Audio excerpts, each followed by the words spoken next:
Today I caught up with my lifelong friend, Dr. Dean C. Hines, in his office at the Space Telescope Science Institute.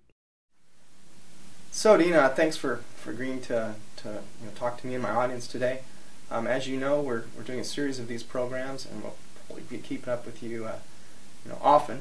I'll keep dropping by. I hope you don't mind. Well, Dean, it's a pleasure to be here. I'm glad you decided to stop by today. Excuse me while I have some coffee. It's been a long day. So I've got a few questions that I'd like to ask, and so let's get started. So, can you tell me and your audience a little bit about yourself? Yeah, well, I can tell you a little bit about myself. I grew up in Albuquerque, New Mexico. Spent 23 years in Albuquerque, maybe 20, well actually, okay, 18. Then I went off to college in New Mexico Tech, Socorro, spent 6 years there, hopped off to Austin, Texas for a PhD in astronomy, and I did a postdoc in Tucson, Arizona, where I went on to be a research faculty there at the university for about 8 years, and then I moved to Albuquerque, spent 8 years there, sort of on soft money, supporting myself through astronomy and science. And 2.5 years ago, I ended up here in Baltimore at the Space Telescope Science Institute. So when did you actually know that you wanted to be an astronomer? Tell me a little bit about that. When did I know I was going to be an astronomer? That's a good question. Well, it turns out that when I was in 4th grade, my teacher read us A Wrinkle in Time. I don't know if you've ever heard of it or not, but it really inspired me. It was actually about a nuclear physicist who was traveling in time dimensions, but it inspired me to do what I do.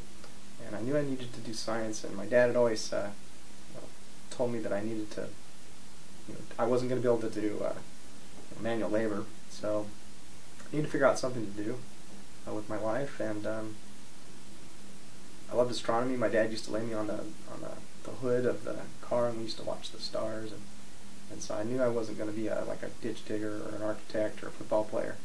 I needed to use my mind, and so science and astronomy, I knew from 4th grade that that's what I wanted to do. Does he want to be an astronomer too? No, Gregor? No, he doesn't. He doesn't want to be an astronomer. He wants to be a pilot. Oh, pilot. Yeah, that's good. He does like the astronomy. He thinks it's pretty cool, but yeah, for him it's a pilot all the way. So tell me a little bit about the exact science that you do. What do you do as an astronomer? Yeah, well, the astronomy I do is I like dust and light bulbs, so excuse me, polarimetry, infrared astronomy. Anytime you have a light bulb and put some dust around it, I'm into it. When light scatters off of particles, it can vibrate and become polarized. You've seen polarized glasses before. Yeah. And so I use the property of scattering of light to tell me a lot about astronomical objects, anywhere from quasars, redshift of 6, 10, right at the edge of our universe, all the way to planets forming on other stars. And what do you think about the possibility of life on other worlds? Yeah, I get asked that a lot. What's the possibility of life on other worlds? I don't know. It's probably pretty significant. We know now that there are lots of planets orbiting other stars. We don't know of any Earths yet, but it's one of the things I'm interested in, looking for the possibility of life on other planets. In the time we've got left, can you tell me a little bit about James Webb Space Telescope? It's the current project I'm working on, specifically the mid-infrared instrument, but I'm working on other issues as well, moving targets, various aspects. We're going to launch that in 5 years from now, something like that. There's a lot to do. People say, well, 5 years, what are you doing for 5 years? Well, there's a lot to do. It's one of the most complicated, well, probably the most complicated astronomical telescope that's ever been built. Certainly anything that's gone into space. And so it takes a while to test, to build the parts. My instrument's finished, the instrument I work on. And we're getting ready to actually do some more tests on it. Right, I imagine that there's a lot of testing that has to be done. And so what will you see with James Webb Space Telescope, JWST?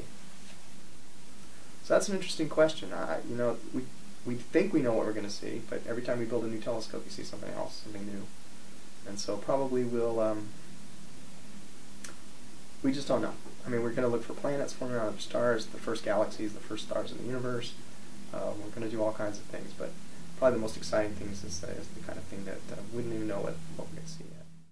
Okay, well, I know, obviously you're very busy. Excuse me a sec. This happens all the time. I understand. I understand. Yes, Dean? What? Yeah, oh, yeah. No, that we actually turn the cal lights on first. That's right. Yeah, that's what I delivered. That's right. All right. Well, thanks. All right. Talk to you later. Bye-bye. Oh, man, sorry about that. That happens all the time. One of the things that we're doing is doing instrument tests and trying to make sure that we understand how the instrument works. And so this kind of stuff happens all the time, so I'm sorry about that. And I really appreciate your time today. My viewers, they're really pleased to be able to spend some time with you. Again, thank you very much for your time, and hope to talk to you soon. Yeah, it's a pleasure. I mean, thank you for coming by. Look forward to seeing you again. Come by anytime. As you see, my door's always open, but I get interrupted a lot, so that's how it is. It's pretty exciting, so glad you came by. Look forward to talking to you again. Thanks.